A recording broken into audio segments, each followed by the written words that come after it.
So you have this book out, you have the program. What can people be excited for in the future? Well, we're just getting ready to launch some online programs that are basically going to take the content of the book and put it into video clips. And when they buy that program, they'll get some live group coaching sessions with me or one of my senior people. And that part really seems to help a lot when you get people to do two things. One, interact with each other, and two, have a chance to bounce, what's working, what's not working off of an experienced coach. Hmm.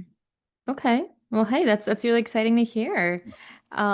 People can, again, go to those links, I'm assuming, to kind of just stay up to date with, Yep. the progress on that, then that's awesome. Um, so as we begin to sort of wrap up the conversation a little bit today, I'm curious to know if you have any sort of writing tips for the audience today. We talked a bunch about your program and your thoughts about, the how to, embrace what's the unknown, but what about writing tips? What's something that helped you that you wish you knew when you first got into Oh, the writing realm? well, in our corporate work, I write a lot. I mean, I write white papers, I write workbooks, but I never really written a book. So in my mind, I was like, well, this can't be that much more difficult. And so I'll set out some time every morning in the office to work on the book. Mhm. Yeah, no, that didn't work very well. Even though I'd have my door closed, people didn't seem to understand that meant don't come in here. So I was constantly getting interrupted and making no progress. I said, okay, let's try this again. So now I'm going to stay home for 2 or 3 hours every morning. First thing I do is go downstairs in my office, write on the book. And then I had to set myself some targets. You don't get to leave until you've committed X number of pages today.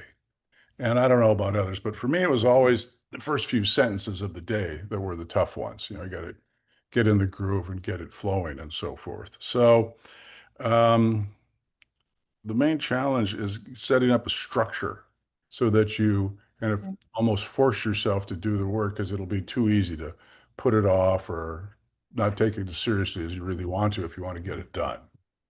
And then it's always get a good editor.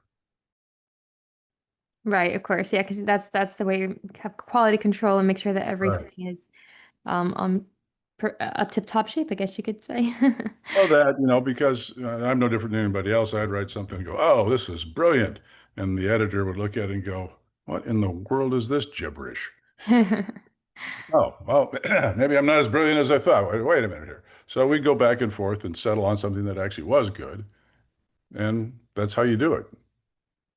Right, exactly. So that's why you need that team with you, right? You need to make Yeah, sure it's not just exactly. you, but your second set of eyes for sure. Nobody ever did this on their own. Right, exactly. Well, hey, I think this is really exciting stuff. I think that we have a lot to learn from your program and from your writing tips as well. So everyone can go on and click on over to that when this podcast ends. I'm wondering if you have any final thoughts to share with the audience, something I could take with them today as they continue on with their afternoons, mornings, and evenings, whatever time they might be listening today. What's something they can hold into? Yeah. Well, I don't know. I think really, what is it that drives somebody to want to write a book, right? They're Mm, passionate about something, right? And that's the way it should be, right? So I would just encourage people to get clear about what it is that they're passionate about, put it down on paper. Don't be daunted by the fact that, it's tough going in the beginning. Hang in there, and you'll end up with something that you can be proud of and, people will enjoy and get benefit from.